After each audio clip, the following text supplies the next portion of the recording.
It is week 12 of the NFL season. It is Thanksgiving Day as we record. It is time to do our confidence picks. Let's go.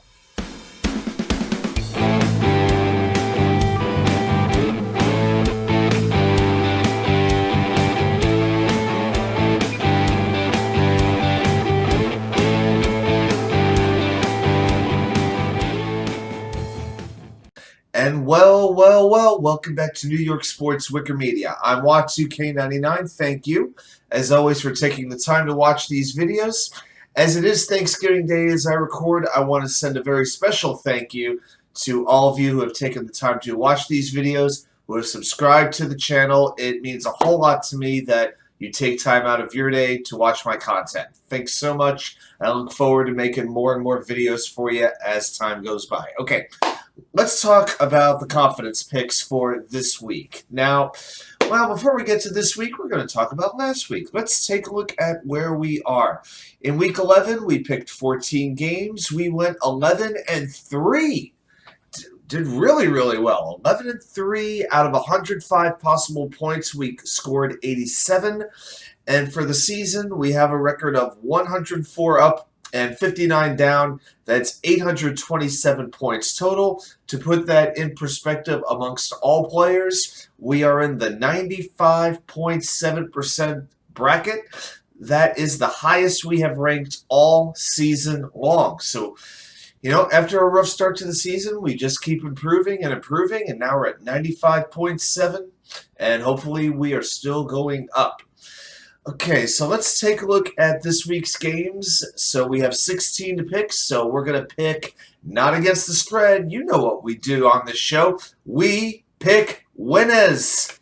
And today I'm going to try to pick 16 of them. So we're going to rank every game 16, the game we're most confident in, to 1 point, the game we are the least confident in. And we can use every number only one time. So my number 16 game is going to be the LA Rams at the Kansas City Chiefs. Here's all you really need to know about the game. At quarterback, you have Patrick Mahomes versus Bryce Perkins.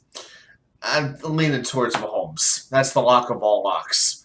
My number 15 game, the Houston Texans at the Miami Dolphins. I wouldn't call this quite as big of a lock, but it's pretty close. At quarterback for Houston, you have Kyle Allen, who is starting for Davis Mills. Maybe it gives them a little bit of a boost, but Miami's coming off their bye week, and their offense is as explosive as just about any in the league right now. And I also think, in particular, Jeff Wilson has a monster game against the league's worst run defense. Give me Miami. Okay, my number 14 game is going to be our first Thanksgiving game. It's going to be the Buffalo Bills at the Detroit Lions. Hey, credit to the Lions. They've won 3 straight games. The defense has gone from the worst in the league to now being just a very lackluster defense. Both teams can certainly score, but I can't see the Lions keeping up with Stephon Diggs, Gabe Davis, Isaiah McKenzie, and Devin Singletary. I say the Bills actually win back-to-back games in Detroit, Michigan, something we never thought we would have said at the beginning of the year. Okay, the number 13 game. I'm going to take the Baltimore Ravens at the Jacksonville Jaguars. Going to go with Baltimore in this game. I think Jacksonville, they're scrappy. They haven't really learned how to win these kinds of games yet, but I think they'll stay relevant in the game. But the Ravens' defense is really taking a step up since Roquan Smith arrived from Chicago. I don't think Trevor's doing enough to win it. Good as Travis Etienne has been, he's running for 100-plus yards per game practically every week now. But this week, he's going against the third-ranked run defense in the league. I'm not saying the Ravens are going to dominate this game. I don't know if they'll score enough points on offense to blow out Jacksonville. But I could see this being one of those Justin Tucker, walk-off specials, or he kicks a field goal with less than 2 minutes to put the game out of reach. So I'll take Baltimore. Number 12, I'm going to take the Tampa Bay Buccaneers at the Cleveland Browns. Give me the Buccaneers in this one. The Browns defense has been, to me, one of the most disappointing units in the league this year. Outside of one pass rusher and Myles Garrett, they really don't do a whole lot well. They have the 30th ranked scoring defense in the league. And then if you look at Tampa Bay, I really like Rachaad White. He's not really getting too much attention. It's really Leonard Fournette and the passing game. But White is really starting to do well. In the game 2 weeks ago in Munich, he had 22 carries for 105 yards, and he iced the game with an 18-yard run late in the game on the last possession. Plus, Chris Godwin's getting healthier at wide receiver. The defense is getting healthier. Give me Tampa Bay. And on to the number 11 game. And speaking of Munich, we're going to take the team that Tampa Bay beat in that game in Germany. The Vegas Raiders against those Seattle Seahawks. So Seattle has had a bye week to chew on their mistakes in that particular contest. And then you have the Raiders on the road for a second straight week. That's usually not a good combo for the road team. The Raiders' defense is really struggling, and if you look at the Seattle offense, you got Geno Smith completing 72% of his passes. You got Kenneth Walker at running back. You've got two very good receivers in Lockett and Metcalf. The game is in Seattle. To me, it's game, set, match. Oh, and you know what? After the game, let's see how Derek Carr's press conference goes. So I'm taking the Seahawks at home against the Raiders. Number 10. Okay, let's talk about the Atlanta Falcons against the Washington Communions. I think the Falcons had a very good first half run. I was coming on this show every week touting Arthur Smith. I wanted him to get Coach of the Year consideration. I think that train's just about stopped now.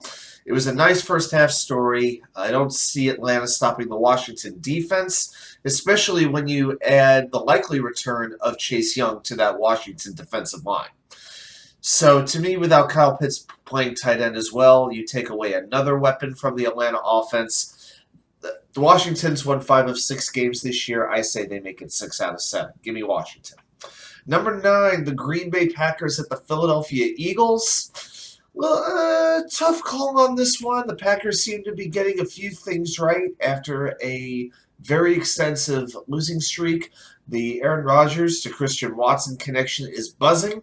Since week 10, Watson has 8 catches for 155 yards and 5 touchdowns, but he's going against a very, very good secondary in Philadelphia. I think that defense really steps up and slows down a Packers offense, which just does not run the ball very well. And the Packers' run defense has been very, very bad this season, and I think Jalen Hurts and Miles Sanders can do what they need to do against this Green Bay run defense. So I'll take Philly. My number 8 game will be the LA Chargers of San Diego at the Arizona Cardinals. Kyler Murray will be back at quarterback for Arizona in this game. But even with him, this team just is not very good. I think the Chargers rebound after giving Kansas City a very tough battle. And wide receiver, even with Mike Williams re-aggravating his ankle injury, you still have Keenan Allen, and you have a quickly emerging Joshua Palmer. Last week against Kansas City, Palmer had 8 catches for 106 yards and 2 touchdowns. I think he's going to have a very good game against a Arizona secondary, which is not that good outside of Budda Baker. I'm going to take the Chargers to win this game. My number 7 is going to be the New Orleans Saints at the San Francisco 49ers. Now, a lot of people are very high on the Niners in this game. The one hang-up I do have is San Francisco coming off a short week and playing in Mexico City. Now, this is the first game of a 3-game homestand for the Niners. And in their last 3 games, they haven't allowed more than 16 points. They've won 2 of those games by at least 17 points. The Saints are pretty banged up on both sides of the line. I'm not sure if this is going to be a blowout. I think it stays within 1 score, but I'll give San Francisco the win. Number 6, all right, let's talk about Thanksgiving again. We're going to talk about the midday game, the New York Giants at the Dallas Cowboys. You know what? When these two teams play each other, to me, this is just fun. I love watching these two teams go at it, no matter what the records are, no matter who's on the team. There's just something about the Giants and the Cowboys that I just am always intrigued by that matchup. The Cowboys really righted the ship, I feel, against Minnesota, and the Giants, especially without Wan'Dale Robinson, they don't have enough to keep up with the Cowboys in a shootout, which is what I see this being. I think if the Giants are going to stay in this game, they really need to run the ball effectively. I would say for at least 175 yards between Saquon Barkley and Daniel Jones. And the Cowboys have the number 1 ranked scoring defense. I think it's just going to overwhelm the Giants' offense. Give me Dallas on this one. Number 5, okay, here we go. The Chicago Bears at the New York Jets on Sunday afternoon at MetLife Stadium. The Jets have not beaten the Bears since the year 2000. Will the streak end? Well, I guess one of the big questions in this game is, will Justin Fields play? I'm telling you, I don't think he has any business playing. He has an AC joint injury in his left shoulder. I've had the same injury with ligament issues in that shoulder. I know for 2 weeks I had to be in a sling and I could not raise my shoulder past here. I could hardly even drive a car. Okay, let alone play football. Yeah, because the injury was playing football. I could not get my shoulder past here. My roommate in college at the time literally had to take my shirts off and put them on for me because I couldn't even maneuver my arm to do it. Justin Fields in this game would be no more than a glorified running back. I'm sorry, he wouldn't have any zip on his throws. Trevor Siemian should be playing for a Bears team that is going nowhere this season.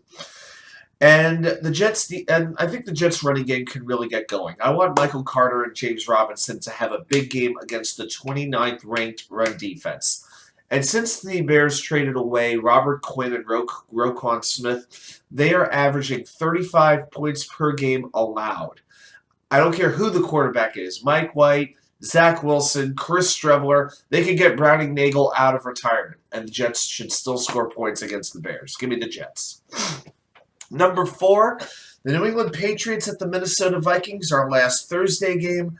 I like the Vikings to have a bit of a wake-up call here after getting thrashed against Dallas.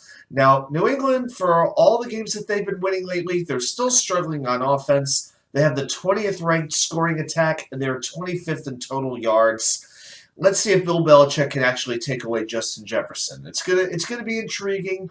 It's a tough one to call. I just think Minnesota is the better, deeper team, and I like that they have this game at home. Number 3, the Denver Broncos at the Carolina Panthers, 2 of the worst offenses in the league. I gotta be honest. I love that Sam Darnold is playing. I think he'll actually have a halfway decent game just to annoy Jets fans a little bit more. But I like that Carolina's defense is getting fortified. You have J.C. Horn and Jeremy Chin returning to the Carolina secondary. I expect a tight, ugly defensive game, a lot of field goal attempts. It would be a chore to watch, but I don't know. I think there's just one random upset every week that you can't really explain. I'm going to say Carolina wins this game at home. Number 2, okay, these last 2 games, I've been going back and forth on both of them. My second least confident pick is going to be the Pittsburgh Steelers at the Indianapolis Colts on Monday Night Football. Hey, at least these 2 teams are playing a little bit better. The game should actually be watchable. Okay? I got to give credit to Indy. I thought they were going to go right into the tank when Jeff Saturday came on board. And they've been playing with some fight. They've been playing with some discipline over the last couple of weeks. The defense is coming together. They've allowed 20 points or less in 4 of their last 5 games. But I got to go with Pittsburgh in this game. The Pickett to Pickens connection is really starting to buzz right now. T.J. Watt adds that extra dimension that this defense needed all along. He can help cover up for what has been a very bad secondary. I think the Pittsburgh pass rush gets to Matt Ryan a couple of times in this game. So give me Pittsburgh to win this game on the road. And finally, the game that I have gone back and forth on all week long, the Cincinnati Bengals at the Tennessee Titans, a rematch of last year's playoff game. I'm going to take Cincinnati on the road to win this game. And I've come up with reasons for and against this. Jamar Chase is coming back on one hand, or he's expected to come back, but Derrick Henry is going to be healthy for this game, which he was not for last year's playoff game. Treylon Burks and Robert Woods are emerging as a very good wide receiver tandem, and that's really helping Tennessee move the ball down the field. They've scored, here's the thing. They've won 7 of 8 games. They've yet to score 30 points, though, and they're 30th in pass defense. I think that plays into the hands of Cincinnati. Cincinnati has won 4 of their last 5 games, and they're averaging 36 points per game. I just like the Cincinnati offense to get that last score when they need it. And I'm thinking maybe Evan McPherson might walk it off. So I'm going to take Cincy in what should be a very, very good AFC showdown. All right, those are my picks. Thanks again so much for watching. Let me know your picks in the comments. Do you have any upset specials? Any games that you are, feeling strongly one way or another about? Let me know. Thanks again. I'll see you back here with more content from you know where, the Wicker Chair.